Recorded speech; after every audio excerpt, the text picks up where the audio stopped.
નમસ્તે, જય શ્રી કૃષ્ણ. આપણે નવમો પાઠ બાનો વાડો જોતા હતા. એના જે લેખક છે પ્રવીણજી અને પ્રકાશ છે લલિત નિબંધ. સૌથી પહેલાં આપણે બાના જીવન વિશે જોયું કે કેટલા વર્ષના છે, તો 75 વર્ષના છે. એમનો વ્યક્તિત્વ કેવું છે અને કેવી રીતે જીવન જીવ્યા છે, અને એમના પિતાજીનું એટલે કે લેખકના પિતાજીનું અવસાન થયું પછી બા કેવી રીતે પોતાનું જીવન જીવ્યા હતા. તેમાં આપણે જોયું હતું કે બા પોતે કામમાં એટલા મસ્ત રહે છે કે કર્મ અને ધર્મ એક કરી મૂક્યા છે અને એક એક કામનો એ હિસાબ લે છે. પછી આપણે જોયું હતું કે લેખકે વાડાનું વર્ણન કરેલું છે કે વાડો એમ કે બા માટે કેમ કે સજીવ એમ કે સ્વજન હોય એમ કે એવું એમ કે પ્રેમ કરતા હતા એમ કે. અને વાડામાં જે ફૂલ છોડ છે, ફળ છે, ફૂલો છે, આયુર્વેદિક ઔષધો છે, પછી શાકભાજી છે, એના વિશેની આપણે વાત જોઈ હતી. હવે બા જ્યારે એમ કે બીજા ગામ જાય છે એટલે કે શહેરમાં પોતાના દીકરાને ત્યાં રહેવા માટે જાય છે, ત્યારે એમ કે એને એમ કે કશે બી જાય તો આપણી બાને વાડો જ યાદ આવે છે. અને જાય તો એને થેલીમાં એમ કે ફળોના બી હોય એમ કે કોઈને ત્યાંથી લાવે ક્યાં તો કોઈને આપી આવે, ખેરાત કરે એટલે કે દાન કરી આવે છે. અને એમ કે હવે જે વાડામાં એમ કે સવારથી ઉઠીને જે પ્રવૃત્તિ કરે છે તો કઈ રીતે વાડાનું જતન કરે છે એ આપણે જોતા હતા. કે સવારમાં એમ કે ફૂલો તોડીને ભેગા કરી નાખે. ગામના લોકો એમ કે 10-15 જણા એમ કે ફૂલો લેવા માટે આવે તો એમના માટે તોડીને રાખે અને આનંદથી એમ કે આપે એમ કે. અને પેલો મીઠો લીમડો એટલે કડી લીમડી પણ એમ કે આખું ગામ લેવા માટે આવે એમ કે.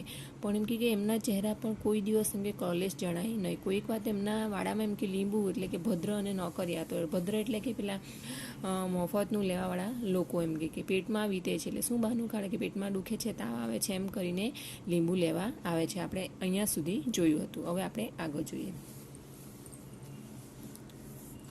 બા આનાકાની વિના આપે પણ અંદરથી સમજે બીમારીનો તો બહાનું છે. એટલે પેલા જે લીંબુ લેવા આવેલા હોય તે આનાકાની વિના આપે તો ખરા, પણ અંદરથી બા સમજી જાય કે આ એક બીમારીનું બહાનું કરે છે. મૂળે તો મફતનું શરબત પીવું હશે ને. શું કહે છે કે મફતનું શરબત પીવું હશે એટલે લેવા માટે આવ્યા. બા એ રીતે ભોળી નહીં પણ ભલી ખરી, કે ભોળી નહીં પણ ભલી એમ લેવા માટે આવે તો ના નહીં પાડે, આપે તો ખરા, જાણે તો ખરા કે આ મફતનું લેવા માટે આવ્યા છે. પપૈયા, જામફળ અને શાકભાજી તો રીતસરના લૂંટાવે. રીતસરના લૂંટાવે એટલે કે જે વધારે થાય તે એ બીજાના ઘરે આપવા માટે પણ મોકલે. લેખક કહે છે કે અમે શાળાએથી ઘરે આવીએ એટલે 2-3 દિવસે થેલી લઈને અમુકના ઘરે શાકભાજી આપવા અમને મોકલે. પાછા એટલા દયાળુ પણ એમ કે બધાના ઘરે વધારે થાય તો ઘરે પહોંચાડે. ખાયા સો ખોયા. શું કહે છે બાનું જીવન સૂત્ર છે, ખાયા સો ખોયા. ખાયા એટલે આપણે જે ખાયું તે પૂરું થઈ ગયું. ખીલાયા સો પાયા, કે આપણે બીજાને ખવડાવીએ તે આપણી સાથે આવવાનું છે. એ બાનું જીવન સૂત્ર હતું. આ એક વાક્યમાં પૂછાઈ શકે, ખાયા સો ખોયા, ખીલાયા સો પાયા. તો તમને એક વાક્યમાં પૂછાય કે બાનું જીવન સૂત્ર શું હતું, તો ખાયા સો ખોયા, ખીલાયા સો પાયા. બાને છોડની માવજત કરતી જોવી એ પણ એક લાવો છે. કે જ્યારે પણ ટાઈમ મળે ત્યારે એમ કે વાડામાં જ હોય અને માવજત કરે છે. નળ તો ગામડે હમણાં થયા. કે નળનું એમ કે અત્યારે એમ કે ગામડામાં જોવા મળે. પહેલાં તો એમ કે કૂવેથી પાણી લાવવાનું, ચાકરી મારફતે પાણી ખેંચીને લાવવું પડે, કૂવામાંથી પાણી બહાર કાઢવાનું. એમ કે બા તે કરે. એક છોડ ક્યારો તૃપ્ત થાય ત્યાં સુધી એ પાણી રેડે. કે એક છોડને એમ કે કૂવામાંથી ખેંચીને પાણી કાઢે અને એક છોડને પાણી પાય છે. તમે વિચાર કરો કે કેટલી મહેનત કરતા હશે. એ છોડને જાતે ગોળ મારે. ગોળ મારવું એટલે કે જે છોડ હોય એની ફરતે મંટોળું હોય એને ગોળી કાઢવામાં આવે.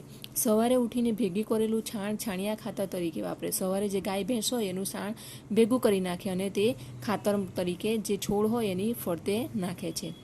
લીંબુ વગેરેમાં ચામડાના ટુકડાઓ ડાબે છે. લીંબુનો છોડ હોય એની નીચે ચામડાનું ટુકડું ક્યાં તો કોઈ કાળી માટલી પણ એ લીંબુની ઉપર ભેરવે છે. દરેકની પૂરેપૂરી રોજ કાળજી લે. પછી દરરોજ કાળજી લે, રોજ જ. વાડાના વાતાવરણમાં એકાદ છોડ પણ ક્યાંય ફરક પડે તો બાને તેની એટલે વાડાનું એમ કે જે વાડો છે એમ કે એમાં એકાદ બી છોડને કંઈક એમ કે કંઈક કરમાવો આવ્યો હોય કે પાણીની, તો બા તરત જ જાણ થઈ રહે. એમ કે બાને સાચે જ પામવી હોય તો વાડાની અડખે પડખે પામી શકાય. કે બાને આપણે શોધવી હોય એમ કે કંઈ બી કામ હોય તો ક્યાં મળે બા? વાડાની આજુબાજુ, અડખે પડખે એટલે આજુબાજુ જ હોય છે. એમ હું ખાતરીબંધ કહી શકું. બાની નજર વાડે હરણની જેમ ફરતી. કે નજર એટલી એમ કે એક એક છોડ પર એમ કે જોતી, પુષ્પે પુષ્પે પતંગિયાની જેમ ઉડાઉડ કરતી, કે ફૂલ ખીલેલા હોય તો એક એક પુષ્પને જોતી, એમ કે શાકને માંડવે ખિસકોલીની જેમ સરકતી રહેતી, કે એમ કે શાકભાજી કરેલા હોય તેમાં પેલી ખિસકોલી કેમ એક એક પેલું પર જાય તે રીતે કે એક એક શાકભાજીના છોડને સારી રીતે માવજતથી જોઈ અને ધીમેથી તોડે. જમીન ઉપરના છોડનું નિરીક્ષણ કરતી વેળાએ નજર વરસાદી ગાય બની જતી, કે જમીન પર જે નાના નાના છોડ કરેલા એમ કે વરસાદી ગાય જોઈએ છે ને એકદમ ધીમી ચાલે, આપણે ગોકુળ ગાય કહીએ તે. ધીમેથી બધું ઝીણેરું તે નજરે જુએ. શું કરે? એકદમ ધીમેથી એનું નજરથી જોઈ છે. બા કસે જાય ને જો ત્યાં વાડા જેવું ફળ ફૂલાડી નિહાળે તો તે લટાર માર્યા વિના રહે નહીં. કસે ફરવા માટે ગયા હોય અને પાછળ વાડો જોઈ અને ફળ ફૂલની વાડી જોઈ, લટાર મારે એટલે કે અંદર ત્યાં જઈ આવે એમ કે. એટલું જ નહીં, એની થેલીમાં કોઈક છોડની કલમ, કોઈક આખો ને આખો છોડ આવી પડે, કે એમ કે થેલીમાં એમ કે કોઈ નવો છોડ જોયો હોય, કોઈ નવા ફળના બી જોયા હોય તો તે આખો ને આખો છોડ ક્યાં તો લઈ આવે, એટલે માંગી લાવે.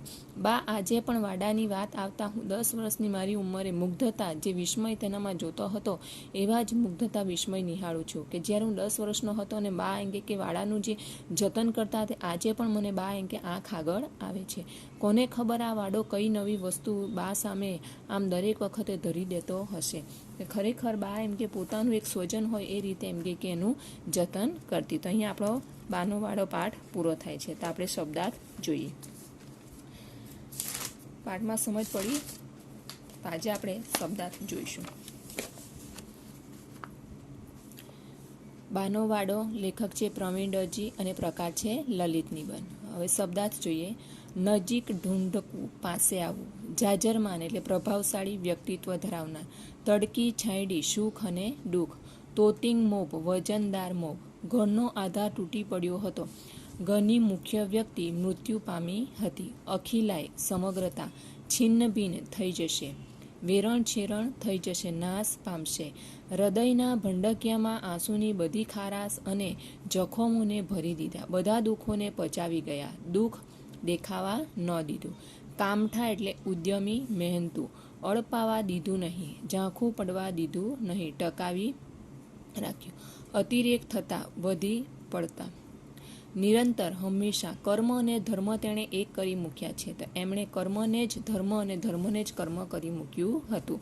જીવન સ્ત્રોત એટલે જીવન પ્રવાહ. ઉમટી આવે છે, એક સાથે આગળ આવે છે, ઘસી આવે, યાદ આવે છે. મોખરે એટલે આગળ, પ્રથમ. સુગંધનો દરિયો, પાર વિનાની સુગંધ.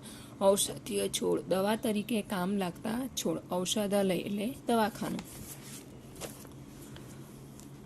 ઈતર એટલે બીજું. અતીત અને વર્તમાન, ભૂતકાળ અને વર્તમાનકાળ. પાછલું જીવન અને આજનું જીવન. સ્મારક એટલે યાદગારીનું, સ્મૃતિનું સ્થાન. જીહવાગ્રે એટલે જીભને ટેરવે. ખેરાત કરે એટલે દાન કરે, મફત આપે. જુરાપો, દૂર હોવાને કારણે મનમાં સતત રહેતો મળવાનો ભાવ. આડેધડ, જેમ આવે તેમ. આસ્કા, ગોળ છોડની આસપાસની માટીને ખોદવી તે. ક્લેશ એટલે દુઃખ. જીવનસૂત્ર, જીવન મંત્ર. ઝાંકડી, નાની ગાગર. ચાકડી એટલે કે નાની ગાગર. તૃપ્ત થાય એટલે પાણીથી તરબતર થાય. વરસાદી ગાય એટલે ગોકુળ ગાય. અહીંયા એક કહેવત પણ આવે છે. ખાયા સો ખોયા, ખીલાયા સો પાયા. ખાધું તે ખાધું, ખવરાવ્યું તે પામ્યા.